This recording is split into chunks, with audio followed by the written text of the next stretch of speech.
नमस्कार दोस्तों, एक बार फिर से आपका स्वागत है अपने YouTube channel study point Maurya में। दोस्तों, आज की इस क्लास में हम 6 क्लास की ज्योग्राफी की बुक का लेसन नंबर 6 करने जा रहे हैं, जिसका नाम है पृथ्वी के प्रमुख स्थल स्वरूप। तो आइए स्टार्ट करते हैं अपना आज का लेसन। अगर दोस्तों आपने इसके पिछले 5 चैप्टर नहीं करे हैं तो प्लेलिस्ट में जा कर के दोस्तों आप देख सकते हैं। तो आइए स्टार्ट करते हैं अपना आज का लेसन। दोस्तों, क्या लिखा है पहली लाइन? कहता है दोस्तों, आपने इसमें कुछ स्थल स्वरूपों को जरूर देखा होगा जो चित्र 6.1 में दिखाए गए हैं। आप देखेंगे कि पृथ्वी की सतह सभी जगह एक समान नहीं है। जी हाँ दोस्तों, हम जानते हैं कि पृथ्वी जो है सभी जगह से एक समान नहीं है। अर्थात कहने का तात्पर्य यह है दोस्तों कि पृथ्वी हर जगह से ऊंची नहीं है, पृथ्वी हर जगह से खड्डा नहीं है, मतलब कि गहरे धसी हुई नहीं है। ये भी कह सकते हैं पृथ्वी हर जगह से समतल नहीं है। इसलिए दोस्तों यह लाइन जो हमारी कह रही है कि आप देखेंगे कि पृथ्वी की सतह सभी जगह एक समान नहीं है। आगे लिखा है कि पृथ्वी पर अनगिनत प्रकार के स्थल स्वरूप हैं। स्थल मंडल के कुछ भाग ऊंचे, नीचे तथा कुछ समतल होते हैं। जी हाँ दोस्तों, हम जानते हैं स्थल मंडल के कुछ भाग ऊंचे भी हैं, नीचे भी हैं तथा कुछ समतल भी हैं। ठीक है, आगे चलते हैं साथियों। ये स्थल रूप में 2 प्रक्रियाओं के परिणाम स्वरूप बनते हैं। ये स्थल स्वरूप 2 प्रक्रियाओं के परिणाम स्वरूप बनते हैं। आपको यह जानकर के आश्चर्य होगा कि मैदान जिस पर आप खड़े हैं उसमें धीरे धीरे गति हो रही है। पृथ्वी के अंदर लगातार गति हो रही है। प्रथम या आंतरिक प्रक्रिया के कारण बहुत से स्थानों पर पृथ्वी की सतह कहीं ऊपर उठ जाती है तो कहीं धंस जाती है। आइए साथियों यहाँ जानते हैं। लिखा है कि क्या आप जानते हैं?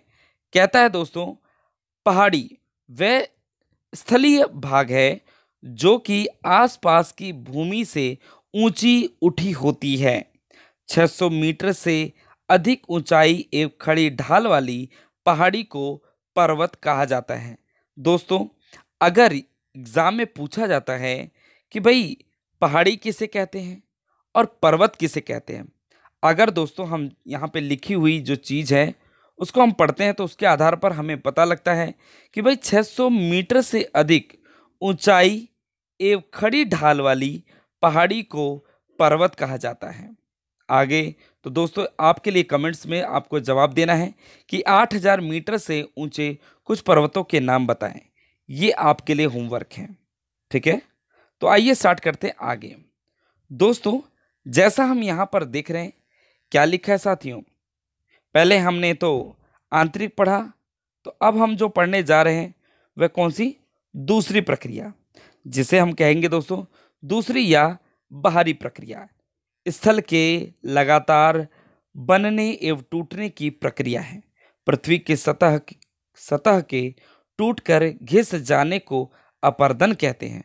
दोस्तों, अपरदन किसे कहते हैं? कहता है पृथ्वी की सतह के टूटकर घिस जाने को, पृथ्वी की सतह के टूटकर घिस जाने को अपरदन कहते हैं। अपरदन की क्रिया के द्वारा सतह नीची हो जाती है तथा निक्षेपण की प्रक्रिया के द्वारा इनका फिर से निर्माण होता है। ये 2 प्रक्रिया बहते हुए जल, वायु तथा बर्फ के द्वारा होती हैं। हम विभिन्न स्थल स्वरूपों की उनकी ऊंचाई एवं ढाल के आधार पर पर्वतों, पठारों एवं मैदानों में वर्गीकृत कर सकते हैं। आइए स्टार्ट करते हैं पर्वत के बारे में। दोस्तों, क्या कहता है हमारा पर्वत? कहता है कि पर्वत पृथ्वी की सतह की प्राकृतिक ऊंचाई है। जी हाँ दोस्तों, पर्वत जो है वो पृथ्वी की सतह की प्राकृतिक ऊंचाई है। पर्वत का शिखर छोटी तथा आधार चौड़ी होती है। मतलब दोस्तों इनका जो शिखर होता है ये दोस्तों क्या होता है, बहुत ही पर्वत का जो शिखर होता है वो छोटा तथा इनका जो बेस होता है ये चौड़ा होता है। क्लियर? अब आगे क्या कहता है दोस्तों, ये आसपास के क्षेत्र से बहुत ऊंचा होता है और कुछ पहाड़ बादलों से भी ऊंचे होते हैं। जैसे जैसे आप ऊंचाई पर जाएंगे जलवायु ठंडी होती जाती है। कुछ पर्वतों पर हमेशा जमी रहने वाली बर्फ ही नदियां होती हैं। ठीक है, क्या कहता है दोस्तों, कुछ पर्वतों पर हमेशा जमी रहने वाली बर्फ ही नदियां होती हैं, उन्हें हिमानी कहा जाता है। ठीक है दोस्तों, एग्जाम में पूछा जाएगा भाई हिमानी किसे कहते हैं, तो आपका जवाब होना चाहिए कुछ पर्वतों पर हमेशा जमी रहने वाली बर्फ ही नदियां होती हैं, जिन्हें हिमानी कहा जाता है। यहाँ कुछ ऐसे भी पर्वत हैं जो समुद्र के भीतर हैं तथा जिन्हें आप नहीं देख सकते। कठोर जलवायु के होने के कारण पर्वतीय क्षेत्रों में बहुत कम लोग निवास करते हैं। वहाँ का धरातल खड़ी ढाल वाला होता है तथा कृषि योग्य भूमि की कमी होती है। पर्वत एक रेखा के क्रम में भी व्यवस्थित हो सकते हैं, जिन्हें हम श्रृंखला कहते हैं। जिन्हें हम दोस्तों क्या कहते हैं, श्रृंखला कहा जाता है।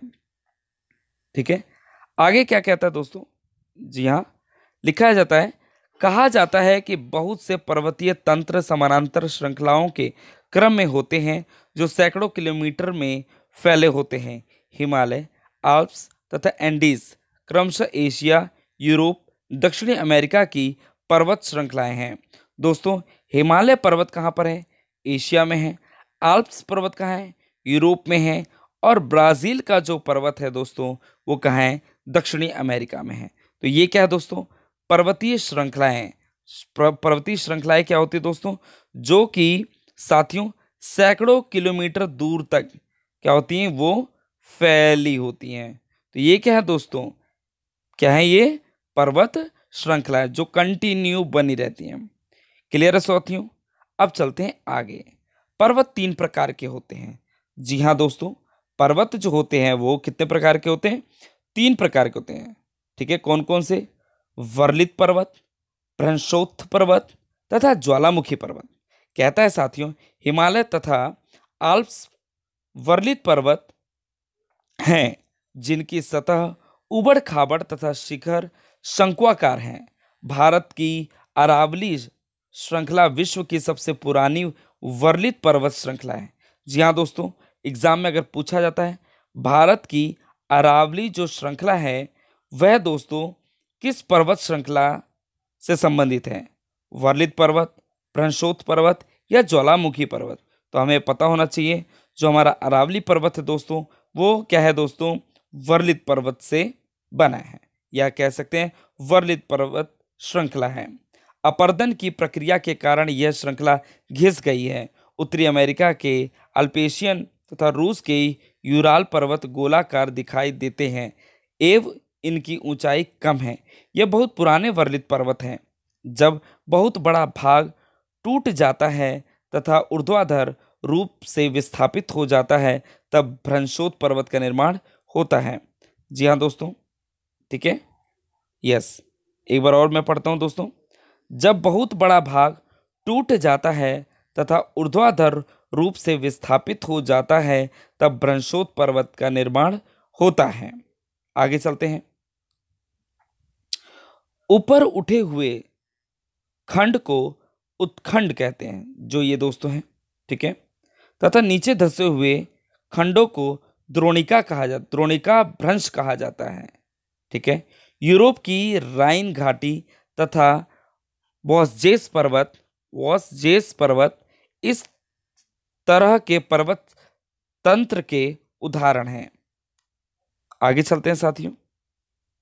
आगे क्या कहता है, एटलस में दिए गए विश्व मानचित्र से उनकी स्थिति को देखिए तथा इस प्रकार की भू आकृति के कुछ और उदाहरण को पता लगाएं। ज्वालामुखी पर्वत ज्वालामुखी क्रियाओं के कारण बनते हैं। अफ्रीका का माउंट किलिमंजारो तथा जापान का फ्यूजियामा इस तरह के पर्वतों के उदाहरण हैं।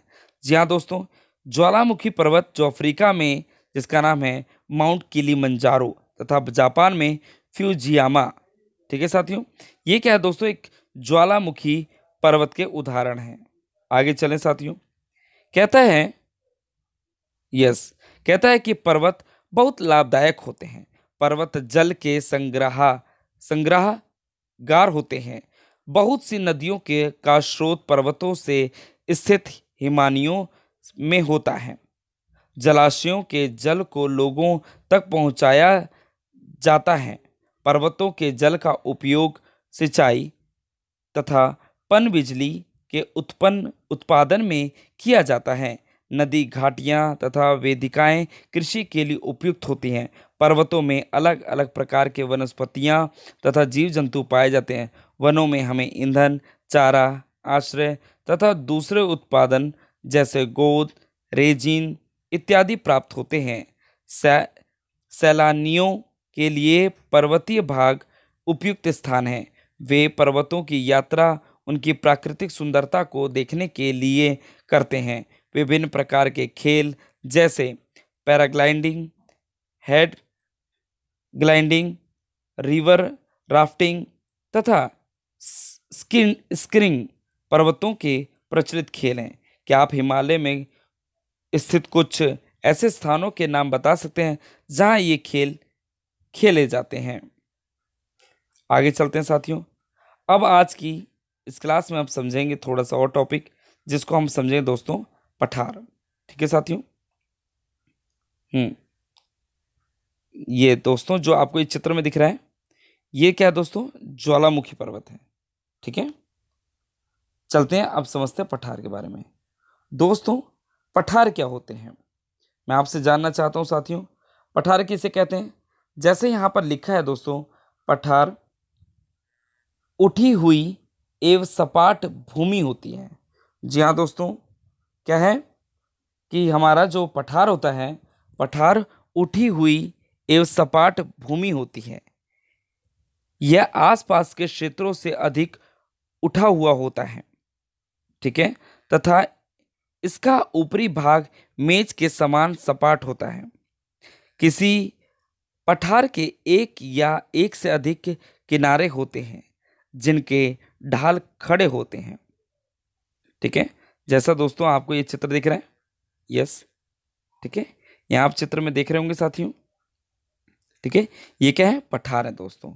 पहाड़ पर्वत क्या होता है दोस्तों? जो कि जिनकी चोटी और आधार चौड़े होते हैं। ठीक है, एक बार और पठार की परिभाषा बताता हूँ दोस्तों। पठार क्या होता है दोस्तों? ये इसका भाग एक मेज के समान होता है। किसी पठार के एक या एक से अधिक किनारे होते हैं जिनके ढाल खड़े होते हैं। पठारों की ऊंचाई प्रायः कुछ 100 मीटर से लेकर के कई हजार मीटर तक हो सकते हैं। पर्वतों की सतह पठार भी पर्वतों की तरह पठार भी नए या पुराने हो सकते हैं। भारत में दक्कन का पठार पुराने पठारों में से एक है। केन्या, तंजानिया तथा युगांडा का पूर्वी अफ्रीका पठार, ऑस्ट्रेलिया का पश्चिमी पठार इस प्रकार के उदाहरण हैं। तिब्बत का पठार विश्व का सबसे ऊंचा पठार है, जिसकी ऊंचाई माध्य समुद्र तल से 4000 से 6000 मीटर तक है। पठार बहुत उपयोगी होते हैं क्योंकि इनमें खनिज की प्रचुरता होती है। यही कारण है कि विश्व के बहुत से खनन क्षेत्र पठारी भागों में स्थित हैं। जी हाँ दोस्तों, पठारों में बहुत चीज़ छुपी होती है, जो कि दोस्तों अधिकतर खनन जो होता है वो कहाँ पर होता है? पठारों पर ही होता है। यही कारण है विश्व के बहुत से खनन क्षेत्र पठारी भागों में स्थित हैं। अफ्रीका का पठार सोने एवं हीरे के खनन के लिए किया जाता है। ठीक है दोस्तों, अफ्रीका में जो भी पहाड़ हैं जो पठार हैं वो सोने और हीरे के खनन के लिए प्रसिद्ध हैं। भारत में छोटा नागपुर के पठार में लोहा, कोयला, मैग्नीज के बहुत बड़े भंडार पाए जाते हैं। पठारी क्षेत्रों में बहुत से जलप्रपात हो सकते हैं क्योंकि यहाँ नदियाँ ऊंचाई से गिरती हैं। भारत में छोटा नागपुर पठार पर स्वर्ण रेखा नदी पर स्थित हुंडरू जलप्रपात तथा कर्नाटक में जोंग जलप्रपात इस प्रकार के जलप्रपातों के उदाहरण हैं। लावा पठार में काली मिट्टी की प्रचुरता होती है जो उपजाऊ है एवं खेती के लिए काफ़ी अच्छी होती है। कई पठारों में रमणीय स्थल होते हैं जो पर्यटकों को आकर्षित करते हैं। तो दोस्तों मैं उम्मीद करूँगा आज की इस क्लास में आपने पठार समझा, और साथियों इसके बाद आपने विभिन्न प्रकार के पर्वतों के बारे में पढ़ा। मुख्य रूप से पर्वत 3 प्रकार के होते हैं: वर्लित पर्वत, भ्रंशोत पर्वत तथा ज्वालामुखी पर्वत। इसके अलावा साथियों आपने पर्वत के बारे में समझा, ठीक है, और आपने दोस्तों विभिन्न प्रकार के स्थल स्वरूपों को भी देखा है। तो दोस्तों मिलते हैं अपनी अगली वीडियो में, जिसमें हम दोस्तों इस पाठ को पूरा करेंगे। तो मिलते हैं अपनी अगली वीडियो में। नमस्कार दोस्तों।